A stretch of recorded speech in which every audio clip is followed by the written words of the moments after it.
took students to Haiti because Haiti is the poorest country in the Western Hemisphere by far, and one of the poorest in the world.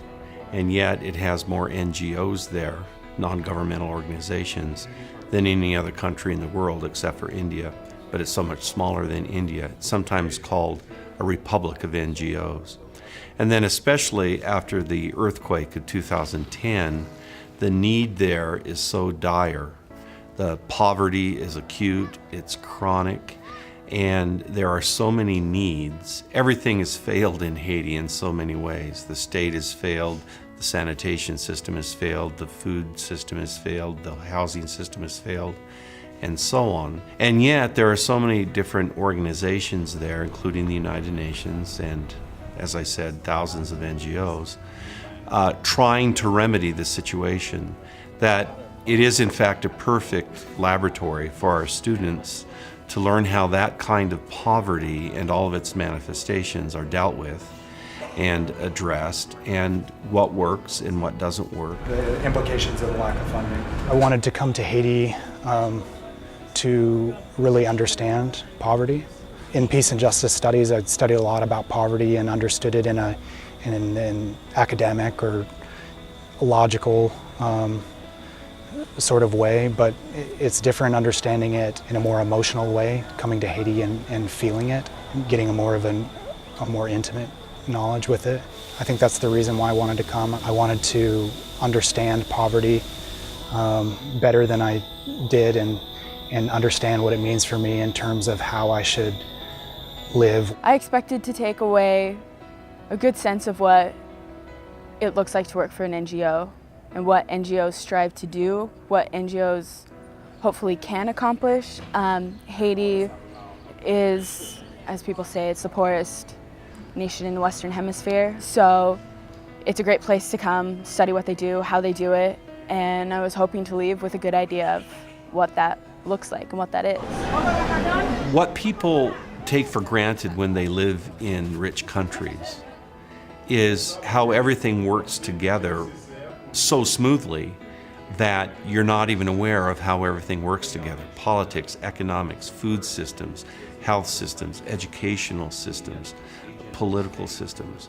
And when those systems begin to break down, they affect one another. And so there's a regressive dynamic. And in Haiti, you find all layers and layers of complexity, because when one system is broken or degenerating or deteriorating, it affects others in just that same way. And so another level of complexity is how different groups, different governments, different organizations work together, devoid of paternalism, devoid of neocolonialism and condescension and control, yet bring to the problematic the resources that only some people have and only some institutions have and others don't have. They coat the insides with vegetable oil. Clean Water for Haiti was a program where they are creating sand filtration systems. It's a way to naturally clean your water. It was exciting because you could see them actually doing the work. And from what I learned in Clean Water for Haiti, they also charge. He was saying that there's a higher rate of use and continued use if they're charged for it. We went to an organization called World Relief, and they talked to us about some of the projects that they've done, and one of their biggest projects is agriculture, giving out microcredit loans for small groups to secure land.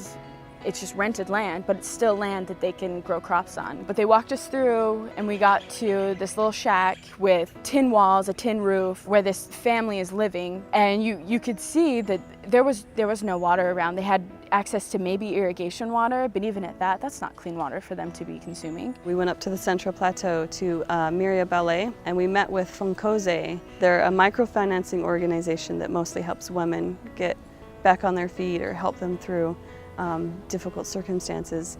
And after learning about the basics of the program, they actually took us to some women's homes where we actually got to see this program in process, and They showed us to 3 different women's houses from the beginning to the end, and it was just an amazing experience to see that progress. Haiti is not the easiest place to be. It's hot, it's humid, you sleep under mosquito nets, you take a regimen of vaccinations before you go.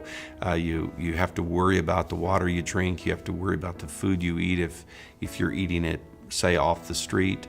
And so Haiti does present challenges, but it is so very, very much worth it because, again, it's a place where our students can learn a host of things uniquely. For students to learn about structural violence and that kind of poverty and how those problems are being addressed fits perfectly with our wider set of goals in peace and justice studies, because we're educating students to be world changers. We're educating students to enter professions and to enter graduate programs where they know about the world, they know something about the problems and the solutions on a global scale. This trip has really cemented that I am on the right path.